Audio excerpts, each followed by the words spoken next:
अस्सलाम वालेकुम नाज़रीन, इस वीडियो क्लिप में आपको आइंदा 2 हफ्तों की मौसमी सूरत हाल के बारे में कुछ मालूमात दी जाती है। अगरचे मैदानी इलाकों में अगले 10-15 दिन तक तो कोई बारिशी एक्टिविटी नज़र नहीं आ रही, अलबत्ता शुमाली पहाड़ी इलाकों पर ये हल्का कोहरा पड़ रहा है। इसके अलावा वस्ती और जनूबी पंजाब की बात करें तो वस्ती और जनूबी पंजाब में भी कोहरे का खदशा ख़त्म होता हुआ नज़र आ रहा है। इसके अलावा बारिश की बात करें तो बारिश तो बलोचिस्तान के मगरबी इलाका क्वेटा और बाग में 5-7 मिलीमीटर तक बारिश होने के इम्कान हैं। इसके अलावा शुमाली पहाड़ी इलाकों में बर्फ़बारी पर जोर होगा आज से लेकर 3 फरवरी तक।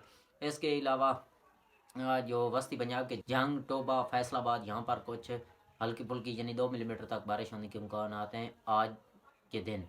3 फरवरी वाला बारिश से पहले उसमें भी शुमाली पहाड़ी इलाकों पर कुछ हल्की फुल्की बारिश होने के इम्कान हैं। ज़्यादातर ये बर्फ़बारी होगी। मैदानी इलाके वहाँ पर तकरीबन अगले 10-15 दिन तक धूप निकलती रहेगी। दिन के वक्त अलबत्ता रात को ठंडी रातें होंगी, वो भी शुमाली पहाड़ी इलाकों में बर्फ़बारी होने की वजह से।